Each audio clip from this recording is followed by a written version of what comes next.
नमस्कार। 3 राज्यों के चुनावी विश्लेषण के साथ स्वागत है। और तीनों राज्यों में बड़ा उलटफेर होने की संभावनाएं लगाई जा रही हैं। राजस्थान, मध्य प्रदेश और छत्तीसगढ़ में इस बार किसकी बनेगी सरकार, क्योंकि काफी चौंकाने वाले आंकड़े यहां निकलकर सामने आ रहे हैं।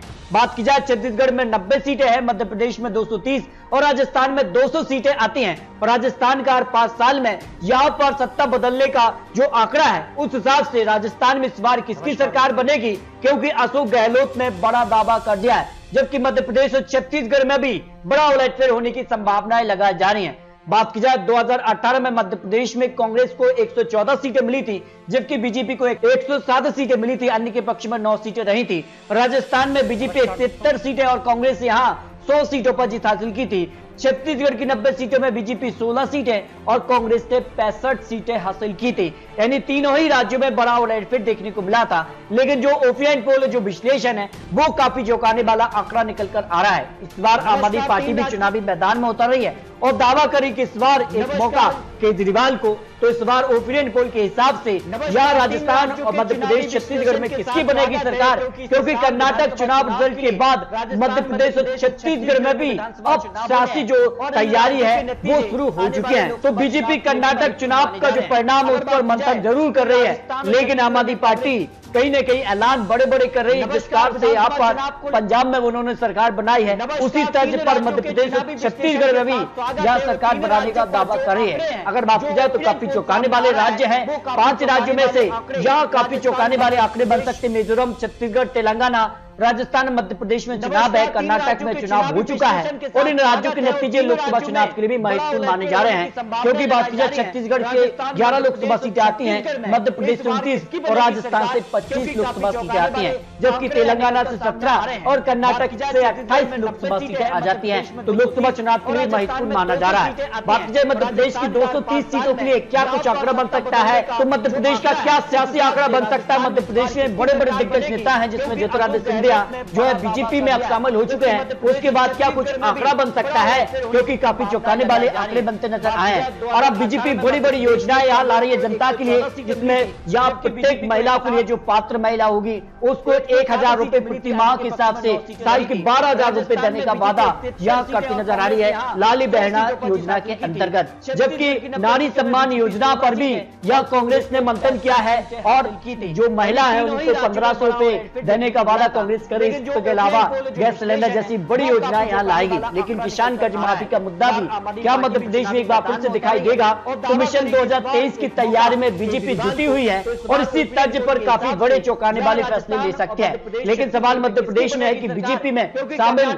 जहां कांग्रेस के बड़े दिग्गज नेता हैं, तो इन पर कहीं न कहीं टिकट को लेकर भी बीजेपी में सियासी खींचतान शुरू हो चुकी है। क्या कुछ आंकड़ा बनेगा, लेकिन 2023 एक्सपेरिमेंट है 2024 के लिए ये राज्य काफी महत्वपूर्ण माने जा रहे हैं। तो क्या कुछ आंकड़ा बन सकता है। जो ओपिनियन पोल इस हिसाब से बीजेपी को करीब 100 से करीब 120 सीटें मिल सकती है। वही कांग्रेस करीब यहाँ 100 से 110 सीटों के आसपास कांग्रेस भी दिखाई दे रही है। अन्य की बात की जाए, अन्य के पक्ष में 2 सीटें जा सकती है। इस तरह से मध्य प्रदेश में बीजेपी कांग्रेस में कड़ी टक्कर देखने को मिल सकती है, जो ओपिनियन पोल के आंकड़े सामने आ रहे हैं। जबकि बात की जाए छत्तीसगढ़ में, तो छत्तीसगढ़ में भी यहाँ आम आदमी पार्टी दावा करी छत्तीसगढ़ में वो सरकार बना सकते हैं, लेकिन किसके दावे में कितना दाम है, इस पर कुछ महत्वपूर्ण आंकड़े सामने आ चुके हैं। छत्तीसगढ़ को लेकर भूपेश बघेल का बड़ा दावा है कि उन्होंने जो विकास का काम किया है उस तर्ज पर एक बार फिर से कांग्रेस की सरकार में वापसी होगी। लेकिन बीजेपी ने भी बड़े बड़े दावे और बड़ी बड़ी योजनाओं के तहत ये दावा करे कि यहाँ छत्तीसगढ़ में वो वापसी कर सकते हैं। लेकिन जो हाल ही में सर्वे यहाँ मर्कराइज ने किया है, उस हिसाब से 2023 में कांग्रेस को 44% वोट शेयर जा सकता है, बीजेपी को 43% वोट शेयर और अन्य के पक्ष में 13% वोट शेयर जा सकता है। 90 सीटों का जो आंकड़ा बन रहा है। जबकि 2018 की बात की जाए तो यहाँ 44% वोट शेयर कांग्रेस के पक्ष में रहा था। यदि वोट शेयर कांग्रेस का 2023 2018 में बराबर दिखाई दे रहा है, लेकिन बीजेपी ने यहाँ वोट शेयर में इजाफा करती नजर आ रही है। करीब 9 से 10% का बीजेपी को फायदा मिल रहा है और अन्य के लिए यह कुछ वोट शेयर में गिरावट देखने को मिल रही है। लेकिन सीटों की बात की जाए तो छत्तीसगढ़ में कांग्रेस को 47 से 52 सीटें मिल सकती है। कुछ सीटों का गिरावट जरूर है, लेकिन बीजेपी की सीटों में इजाफा होता नजर आ रहा है। 34 से 39 सीटें जा सकती है। अन्य की बात की जाए, अन्य के पक्ष में 1 से 5 सीट जा सकती है। इस हिसाब से कांग्रेस सबसे बड़ी पार्टी छत्तीसगढ़ में समय बन सकती है, लेकिन जो बड़ी बड़ी योजनाएं और बड़ी बड़ी यहाँ जनसभाएं देखने को मिलेगी, उस हिसाब से यहाँ बीजेपी का पलड़ा भारी हो सकता है। कांग्रेस बीजेपी में कड़ी टक्कर देखने को मिल सकती है, लेकिन छत्तीसगढ़ में आज के हिसाब से यहाँ कांग्रेस सबसे बड़ी पार्टी बन सकती है, जो मर्कराइज ने ओपिनियन पोल जारी किया है। लेकिन राजस्थान सबसे महत्वपूर्ण माना जा रहा है, क्योंकि राजस्थान में हर 5 साल में सत्ता बदलती है। उस हिसाब से काफी चौंकाने वाले आंकड़े बन सकते हैं, और जिसका से पंजाब में या कांग्रेस में अंदरूनी जो कलह थी, उसका नुकसान कांग्रेस को हुआ था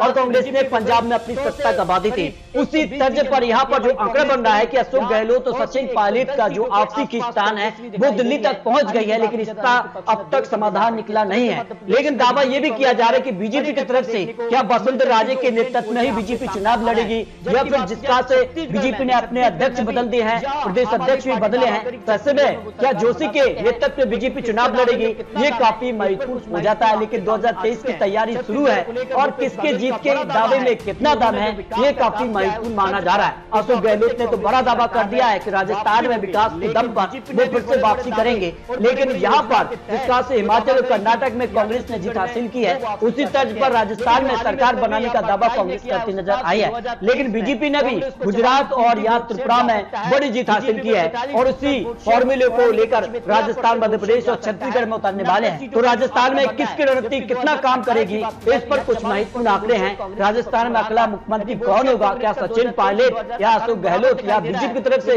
या वसुंधरा राजे, या फिर नए नेतृत्व के तहत बीजेपी या चुनावी मैदान में होगी। अगर अब बात की जाए आज की स्थिति में, अगर राजस्थान में विधानसभा चुनाव होते हैं तो बीजेपी सबसे बड़ी पार्टी बन सकती, करीब 111 सीटों के आसपास दिखाई दे रही है। कांग्रेस 70 से 80 सीट है, और यहाँ आरएलपी के पक्ष में 14 सीट, अन्य की बात की जाए तो 6 सीटें जा सकती है। आपको बता दें कि राजस्थान में हर 5 साल में सत्ता बदलती है, उस तर्ज पर यह तरह के आंकड़े बन सकते हैं, जिसका से कर्नाटक में भी यहाँ बदलाव देखने को मिला, हिमाचल प्रदेश में हर 5 साल में सत्ता बदलती है, उसी आंकड़े के तहत यहाँ पर जीत हुई है। उस हिसाब से राजस्थान में फिर बीजेपी का नंबर आ जाता है। जबकि अगर बात की जाए तो इस तरह से राजस्थान, मध्य प्रदेश और छत्तीसगढ़ को लेकर जो ओपिनियन पोल सामने आ रहा है, जिसमें छत्तीसगढ़, मध्य प्रदेश और राजस्थान तीनों ही राज्यों में बड़ी टक्कर देखने को मिल सकती है। इस तरह से राजस्थान, मध्य प्रदेश को लेकर जो ओपिनियन पोल सामने आ रहा है वो काफी चौंकाने वाले आंकड़े बन रहे हैं। लेकिन आपको बता दें, चुनावी आंकड़े, चुनावी अनुमान है। आने वाले वक्त में इन राज्यों को लेकर किस प्रकार की रणनीति, किस प्रकार के बड़े बड़े वादे, किस प्रकार की जनसभाएं होती हैं, उसके बाद आंकड़े बदल भी सकते हैं। तो आपको क्या लगता है, मध्य प्रदेश, छत्तीसगढ़, राजस्थान में किसकी बनेगी सरकार, इस पर प्रयास रख सकते हैं। मिलते हैं दोस्तों और लेटेस्ट और महत्वपूर्ण विश्लेषण के साथ, तब तक जय भारत। उसी तर्ज पर यहाँ पर जो आंकड़ा बन रहा है कि अशोक गहलोत और सचिन पायलट का जो आपसी खींचतान है वो दिल्ली तक पहुंच गई है, लेकिन इसका अब तक समाधान निकला नहीं है। लेकिन दावा यह भी किया जा रहा है कि बीजेपी की तरफ से क्या वसुंधरा राजे के नेतृत्व में ही बीजेपी चुनाव लड़ेगी, या फिर जिसका से बीजेपी ने अपने अध्यक्ष बदल दिए हैं, प्रदेश अध्यक्ष भी बदले हैं, तो ऐसे में क्या जोशी के नेतृत्व में बीजेपी चुनाव लड़ेगी, ये काफी महत्वपूर्ण हो जाता है। लेकिन 2023 की तैयारी शुरू है और किसके जीत के दावे में कितना दम है, यह काफी महत्वपूर्ण माना जा रहा है। अशोक गहलोत ने तो बड़ा दावा कर दिया है कि राजस्थान में विकास के दम पर वो फिर से वापसी करेंगे, लेकिन यहां पर जिसका से हिमाचल और कर्नाटक में कांग्रेस ने जीत हासिल की है, उसी तर्ज पर राजस्थान में सरकार बनाने का दावा कांग्रेस करती नजर आई है। लेकिन बीजेपी ने भी गुजरात और यहाँ त्रिपुरा में बड़ी जीत हासिल की है, और उसी फॉर्मूले को लेकर राजस्थान, मध्य प्रदेश और छत्तीसगढ़ में उतरने वाले हैं। तो राजस्थान में किसकी रणनीति कितना काम करेगी, इस पर कुछ महत्वपूर्ण आंकड़े हैं। राजस्थान में अगला मुख्यमंत्री कौन होगा, क्या सचिन पायलट या अशोक गहलोत, या बीजेपी की तरफ से या वसुंधरा राजे, या फिर नए नेतृत्व के तहत बीजेपी या चुनावी मैदान में होगी। अगर अब बात की जाए आज की स्थिति में, अगर राजस्थान में विधानसभा चुनाव होते हैं तो बीजेपी सबसे बड़ी पार्टी बन सकती, करीब 111 सीटों के आसपास दिखाई दे रही है। कांग्रेस 70 से 80 सीट है, और यहाँ आरएलपी के पक्ष में 14 सीट, अन्य की बात की जाए तो 6 सीटें जा सकती हैं। आपको बता दें कि राजस्थान में हर 5 साल में सत्ता बदलती है, उस तर्ज पर यह इस तरह के आंकड़े बन सकते हैं, जिसका से कर्नाटक में भी यहां बदलाव देखने को मिला, हिमाचल प्रदेश में हर 5 साल में सत्ता बदलती है, उसी आंकड़े के तहत यहां पर जीत हुई है। उस हिसाब से राजस्थान में फिर बीजेपी का नंबर आ जाता है। जबकि अगर बात की जाए तो इस तरह से राजस्थान, मध्य प्रदेश और छत्तीसगढ़ को लेकर जो ओपिनियन पोल सामने आ रहा है, जिसमें छत्तीसगढ़, मध्य प्रदेश और राजस्थान तीनों ही राज्यों में कड़ी टक्कर देखने को मिल सकती है। इस तरह से राजस्थान मध्य प्रदेश को लेकर जो ओपिनियन पोल सामने आ रहा है वो काफी चौंकाने वाले आंकड़े बन रहे हैं। लेकिन आपको बता दें ये चुनावी आंकड़े, चुनावी अनुमान है। आने वाले वक्त में इन राज्यों को लेकर किस कार की रणनीति, किस कार के बड़े बड़े वादे, किस कार की जनसभाएं होती हैं, उसके बाद आंकड़े बदल भी सकते हैं। तो आपको क्या लगता है, मध्य प्रदेश, छत्तीसगढ़, राजस्थान में किसकी बनेगी सरकार? इस पर अपनी राय रख सकते हैं। मिलते हैं दोस्तों और लेटेस्ट और महत्वपूर्ण विश्लेषण के साथ, तब तक के लिए जय हिंद, जय भारत।